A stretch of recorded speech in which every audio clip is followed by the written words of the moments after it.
Hello friends, मैं हूं मिलिंद पालके और आप देख रहे हैं पालकेज academy foundation for a better future, easiest way to learn maths. और हमारा जो टॉपिक चल रहा है वो है ट्रिग्नोमेट्रिक फंक्शन। हम लोगों ने अब तक एक्सरसाइज 3.1 का क्वेश्चन नंबर 5 तक के प्रॉब्लम का सॉल्यूशन कर लिया है और आज हम लोग क्वेश्चन नंबर 6 का फर्स्ट प्रॉब्लम सॉल्व करने वाले हैं। सो अब इस प्रॉब्लम को सॉल्व करने के लिए देखिए क्वेश्चन में ही क्या है। तो क्वेश्चन लिखा हुआ है मेरा 4 cos square theta equal to 3। तो यहाँ पे cos स्क्वायर थीटा की बात की जा रही है। हमें जनरल सॉल्यूशन निकालना है। क्वेश्चन नंबर 6 में हमें क्या करना है, जनरल सॉल्यूशन निकालना है। और उसमें भी हमें क्या दिख रहा है, cos स्क्वायर थीटा। अब जब ये cos स्क्वायर थीटा है तो ये जो मेरा जनरल सॉल्यूशन है वो जनरल सॉल्यूशन के फॉर्मूले पे जाता है जो कि स्क्वायर में है। तो यहाँ पे देखो मैंने कुछ फॉर्मूले लिखे हुए हैं स्क्वायर में, जैसे कि sine square theta equal to sine square alpha है, cos square theta equal to cos square alpha है, tan square theta equal to tan square alpha है। इनका फॉर्मूला क्या आता है, theta equal to n pi plus minus alpha. Theta equal to क्या आ रहा है, n pi plus minus alpha. तो हमें इसका यूज़ करके, इन फॉर्मूलेज का यूज़ करके हमें क्या करना है, इसको सॉल्व करना है। तो चलो देखते हैं कैसे सॉल्व होगा ये। तो cos स्क्वायर थीटा हो जाएगा मेरा 3/4। ये जो मल्टीप्लिकेशन में है वो इधर आते ही डिवाइड में चले जाएगा, जिसको हम लोग लिख सकते हैं √3/2 का होल स्क्वायर। क्यों लिखा मैंने, क्योंकि मुझे पता है कि cos में √3/2 की वैल्यू आती है। तो ये कुछ इस तरह से हो जाएगा, cos square theta equal to ये आ जाएगा cos 30 की वैल्यू। तो ये cos 30 डिग्री का हो जाएगा स्क्वायर।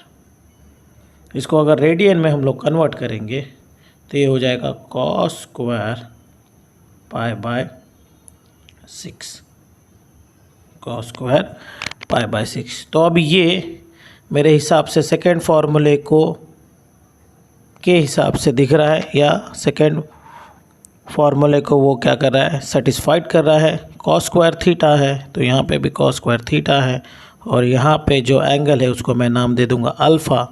तो ये मेरा अल्फ़ा बन जाएगा और ये मेरा थीटा बन जाएगा। तो इस हिसाब से मुझे ये फार्मूला अप्लाई होगा। तो थीटा क्या बोलता है, थीटा इज़ इक्वल टू है मेरा n pi plus minus alpha. अब ये जो अल्फ़ा है, अल्फ़ा क्या है मेरा π/6 है। तो ये मेरा क्या आ जाएगा, आंसर आ जाएगा। ये मेरा क्या आ जाएगा, आंसर आ जाएगा। समझ में आया?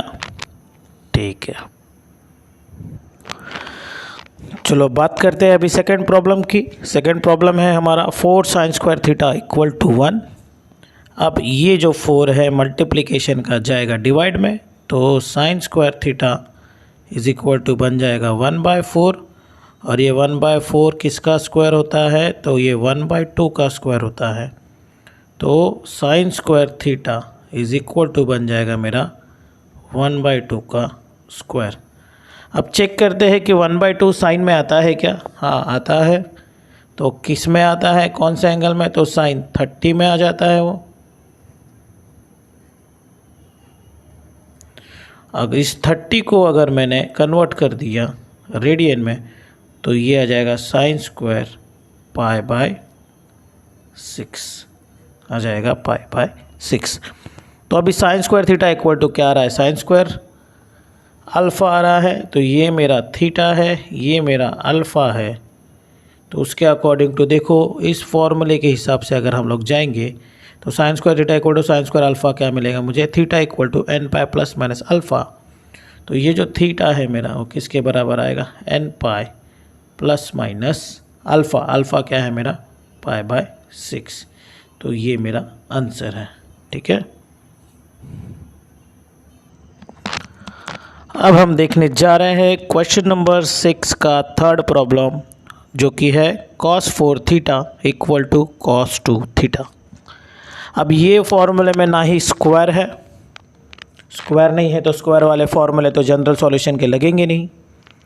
अब ये है cos theta equal to cos 4 theta equal to cos 2 theta. That means एक दो थीटा दिया है, तो एक को हम लोग थीटा कंसिडर करेंगे और एक को हम लोग अल्फ़ा कंसिडर करेंगे।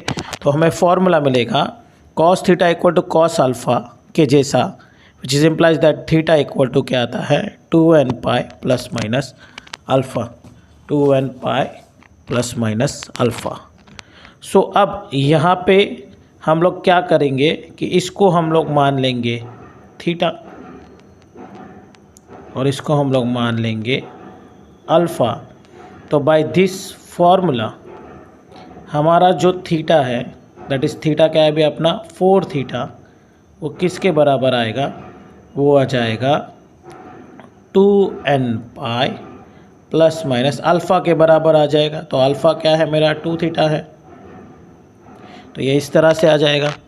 तो हमारे पास दो आंसर मिलेंगे, that is 2n pi plus minus 2 theta है।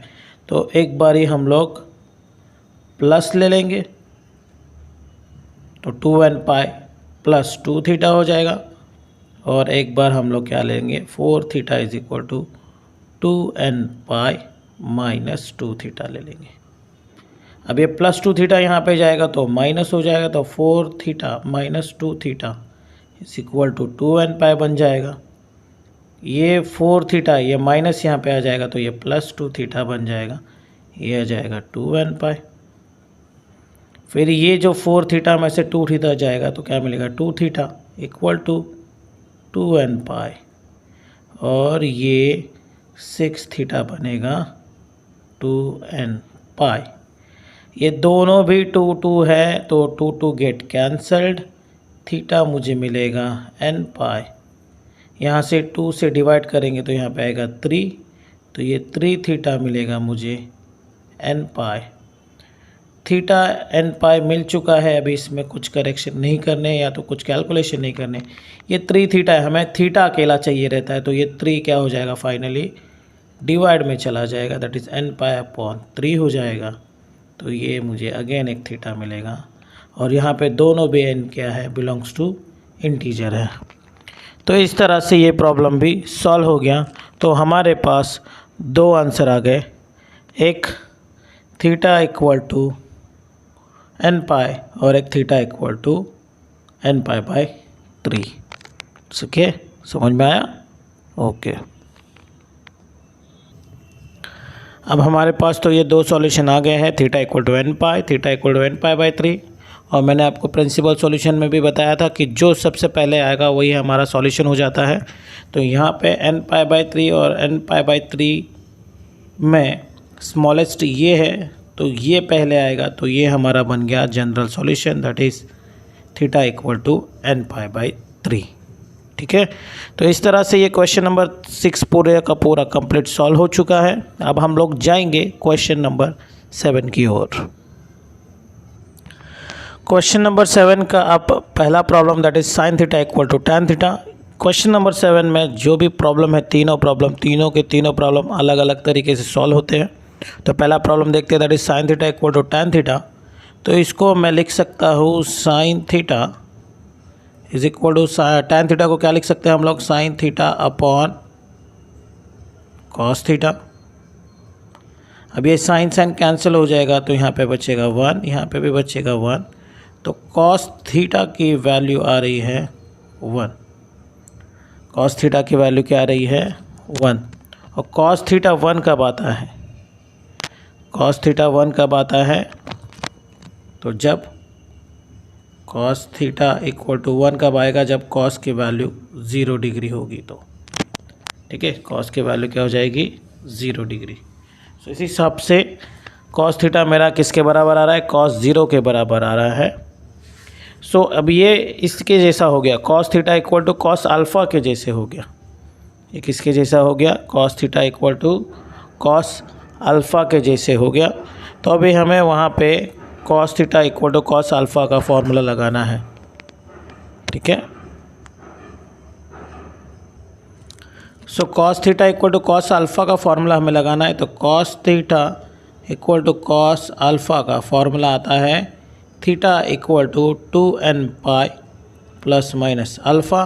अब ये मेरा अल्फ़ा है और ये मेरा थीटा है, तो इसके अकॉर्डिंग टू फॉर्मूला क्या बनेगा, theta is equal to 2n pi plus minus 0, alpha की जगह पे आ गया 0, तो थीटा की वैल्यू आ गई 2n पाई। ठीक है, आप चाहे तो sine theta minus tan theta करके फिर वहाँ से साइन थीटा कॉमन लेके भी सॉल्व कर सकते हो। इस तरह से आपके दो आंसर भी आ सकते हैं, तो भी चलेगा, कोई प्रॉब्लम नहीं है। ठीक है, अब देखते हैं क्वेश्चन नंबर 2। नाउ हमारा क्वेश्चन नंबर 7 का सेकंड क्वेश्चन है tan cube theta equal to 3 tan theta. अब अगर इसको सॉल्व करना है तो हम लोग डायरेक्टली tan कैंसिल भी कर सकते हैं। tan कैंसिल कर देंगे, tan square theta equal to 3 भी आएगा। और अगर इसको एक इक्वेशन बना के सॉल्व करना है तो ये हो जाएगा tan cube theta minus 3 tan theta is equal to 0। अब दोनों में tan थीटा कॉमन आ जाएगा, तो tan थीटा कॉमन ले लिया, यहाँ पे आ जाएगा tan square theta minus 3 equal to 0। We have two equation now, tan theta equal to 0 और tan square theta minus 3 equal to 0।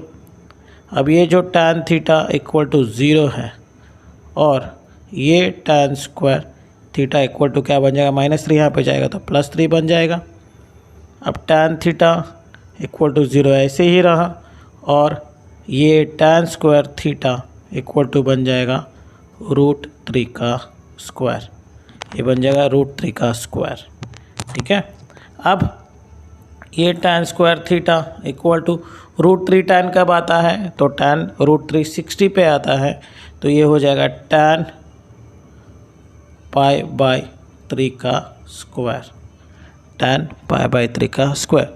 तो यहाँ पे मुझे tan theta equal to tan 0 की वैल्यू मिल सकती है, या तो tan थीटा इक्वल टू 0 रहेगा तो थीटा क्या हो जाता है मेरा n पाई बाय फार्मूला, और यहाँ पे फार्मूला कौन सा लगेगा, tan square theta equal to tan square alpha. उसका फार्मूला आता है tan square theta equal to tan square alpha which is implies theta is equal to n pi plus minus alpha. और अगर tan थीटा मेरा equal to 0 है which is implies that theta equal to n pi. तो ये फॉर्मूले से मुझे theta equal to n pi मिल गया, और यहाँ पे ये वाला फार्मूला अप्लाई होगा तो मुझे इसका आंसर मिलेगा theta equal to n pi plus minus alpha की जगह पे आ जाएगा π/3। तो ये है मेरा सेकेंड आंसर। तो इस तरह से ये सॉल्व हो जाएगा।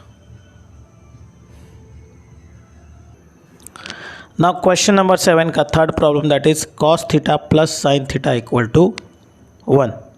जब कभी इस तरह का प्रॉब्लम आए और cos theta plus sine theta हो या cos theta minus sine theta हो, तो वहाँ पे एक ट्रिक्स है, वहाँ पे पूरे इक्वेशन को आप मल्टीप्लाई करें किसी एक कॉमन नंबर से जो कि एंगल के फॉर्म में होगा। दैट इज़ cos थीटा को मल्टीप्लाई करूँगा मैं 1/√2 से, प्लस साइन थीटा को भी 1/√2 से मल्टीप्लाई करूँगा। सिमिलरली 1 को भी मैं 1/√2 से मल्टीप्लाई करूँगा, तो 1 × 1/√2 इज़ 1/√2 आ जाएगा। ये हमने क्यों किया, तो इस हिसाब से हमें क्या मिलेगा, हमें एक एंगल मिल जाएगा, हमें क्या मिल जाएगा, एक एंगल मिल जाएगा। 1/√2 1/√2 1/√2 लेने का मकसद यही है कि चाहे cos π/4 हो मतलब 45 या sin π/4 हो, उसकी वैल्यू 1/√2 हो जाती है। तो यहाँ पे सब चीज़ क्या हो जाएगी, कॉमन हो जाएगी।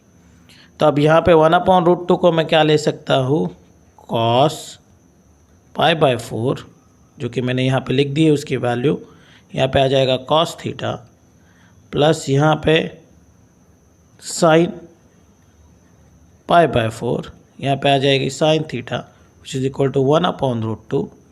अब cos cos π/4 cos theta plus sin π/4 sin theta equal to क्या जाएगा, 1/√2। ठीक है, नाउ अपने पास फॉर्मूला क्या है, तो अपने पास एक फॉर्मूला है that is cos A cos B प्लस sin A sine B is equal to cos of A minus B, that is cos of A minus B. जब कभी कॉस के लिए करते हैं तो यहाँ पे प्लस होगा तो यहाँ पे माइनस होता है, और यहाँ पे माइनस होगा तो यहाँ पे प्लस होगा। ठीक है, सो नाउ अब मैं क्या करूँगा, मैं ए को थीटा कंसिडर कर लेता हूँ और बी को π/4, तो मेरा फॉर्मूला बन जाएगा cos of theta minus π/4 is equal to 1/√2, और 1/√2 कॉस में क्या आता है, कॉस आता है कॉस π/4, दैट मीन्स 45 डिग्री। क्या आता है, 45 डिग्री। तो ये अब मुझे इस फॉर्म में दिख रहा है, that is cos theta equal to cos alpha. क्या दिख रहा है, cos theta equal to cos alpha. और जब cos theta equal to cos alpha होता है तो थीटा क्या हो जाता है मेरा, थीटा हो जाता है 2n प्लस माइनस अल्फ़ा। ये मेरा फॉर्मूला बन जाता है। ठीक है, तो अब हमें ध्यान में रखना है कि थीटा जो है हमारा, थीटा ये है पूरा मिला के थीटा माइनस π/4, और अल्फ़ा जो है मेरा वो क्या है मेरा π/4। ठीक है, now according to formula theta equal to क्या आने वाला है हमारा, थीटा इक्वल टू आने वाला है 2n प्लस माइनस अल्फ़ा, और थीटा जो है मेरा यहाँ पे लिखा है मैंने, थीटा क्या है मेरा, थीटा माइनस π/4 की वैल्यू आ जाएगी equal to 2n plus minus alpha, alpha की जगह पे क्या है π/4। तो इस तरह से हमें दो आंसर्स मिलेंगे, that is theta minus π/4 equal to 2n plus π/4, ये पहला, और दूसरा और हमें मिलेगा theta minus π/4 equal to 2n minus π/4। एक बार प्लस ले लिया, एक बार माइनस ले लिया। अब ये जो माइनस है यहाँ पे जाएगा तो क्या हो जाएगा, प्लस हो जाएगा। सो ये हो जाएगा 2n प्लस π/4, और ये माइनस जो यहाँ पे आने वाला है वो भी क्या हो जाएगा, प्लस। फिर यहाँ पे ये और है, देखो थीटा माइनस π/4 है, यहाँ पे भी समथिंग माइनस π/4 है, माइनस π/4 क्या हो जाएगा, कैंसिल। तो थीटा मुझे मिल जाएगा 2n। अगर नहीं समझा तो यहाँ पे इसको लेके जाओ, ये प्लस हो जाएगा, plus minus always get cancelled. ठीक है, तो यहाँ पे मुझे एक थीटा तो मिल गया है 2n। अब जो ये π/4 एक्चुअली होता है 45, ये 45 मिला के क्या बनने वाला है, 90 बनने वाला है। दैट मीन्स ये बनेगा मेरा 2n π/2, और ये दोनों भी किसके लिए, for all n belongs to integers. तो ये है मेरे दो solution of cos theta plus sine theta equal to 1। ठीक है, तो इस तरह से क्वेश्चन नंबर 7 भी कंप्लीट हो गया हमारा। अब हम देखने जाएंगे क्वेश्चन नंबर 8। क्वेश्चन नंबर 8 है एक्सरसाइज 3.1 का लास्ट क्वेश्चन है, which of the following have solution, और हमें ट्रिग्नोमेट्रिक इक्वेशन दी है। पहला इक्वेशन दिया है cos 2 थीटा इक्वल टू -1, और -1 कब आता है कॉस, जब कॉस की वैल्यू 180 डिग्री होती है, कॉस पाई हो जाता है वो तब आती है। तो cos pi equal to cos 2 theta हो गया, तो इसमें cos theta equal to cos alpha वाला फॉर्मूला लगेगा, तो इसका सॉल्यूशन एग्जिस्ट होगा। उसकी रेंज भी है -1 to 1, तो ये चलेगा, तो इसका solution is exist. 2 sin theta equal to 3 है, थर्ड क्वेश्चन है 2 sin थीटा इक्वल टू 3, तो sin थीटा क्या आ जाएगा 3/2, और 3/2 है मतलब 1.5 है, बट साइन जो है, साइन की मिनिमम वैल्यू इज़ -1 और मैक्सिमम वैल्यू इज़ 1, तो साइन -1 to 1 की रेंज में होता है, और ये 1.5 है जो रेंज के बाहर है, तो विच इज़ नॉट पॉसिबल, तो इसके लिए इसका सॉल्यूशन एग्जिस्ट नहीं होता, तो नॉट पॉसिबल है। ठीक है, अब cos square theta equal to -1 है, cos square theta equal to cos square alpha जैसा फॉर्म होना चाहिए, तो that means cos square alpha की वैल्यू -1 आनी चाहिए। बट कभी भी किसी का भी स्क्वायर -1 नहीं आएगा रियल में, तो क्योंकि कॉस अल्फ़ा की वैल्यू -1 भी ले ली हमने, जो कि चलती है क्योंकि कॉस का रेंज क्या है, -1 to 1 है। तो कॉस अल्फ़ा अगर मैंने -1 भी ले लिया तो भी उसका स्क्वायर कभी भी -1 नहीं होगा, तो ये कभी भी पॉसिबल नहीं है। इसके लिए इसका भी सॉल्यूशन एग्जिस्ट नहीं होता, तो नॉट पॉसिबल है। ठीक है, अब चौथा देखते हैं 3 tan थीटा इक्वल टू 5, तो tan थीटा क्या हो जाएगा 5/3, दैट इज़ 1.666, ऐसा कुछ तो आएगा। तो tan थीटा की रेंज जो है वो -∞ to इन्फिनिटी होती है, मतलब ये वैल्यू इसके अंदर आ जाती है, तो यस इसका सॉल्यूशन पॉसिबल है। तो इस तरह से ये क्वेश्चन को सॉल्व करते हैं, इसका सॉल्यूशन है या नहीं है। तो मैं आपको बता दूं कि जो मेरा फर्स्ट क्वेश्चन है क्वेश्चन नंबर 8 का, उसका सॉल्यूशन पॉसिबल है, और लास्ट वाले का है दैट मीन्स फोर्थ वाले का है, सेकेंड और थर्ड वाले का सॉल्यूशन एग्जिस्ट नहीं है। ठीक है, तो इस तरह से एक्सरसाइज 3.1 ख़त्म होती है। जो स्टूडेंट मेरे लेक्चर्स को पहली बार देख रहा है तो प्लीज़ प्लीज़ प्लीज़ मेरे लेक्चर्स अगर उनको पसंद आ रहे हैं या आपको समझ में आ रहा है तो प्लीज़ लाइक करें, शेयर करें, सब्सक्राइब करें और आगे और बच्चे लोग को फॉरवर्ड करें। धन्यवाद।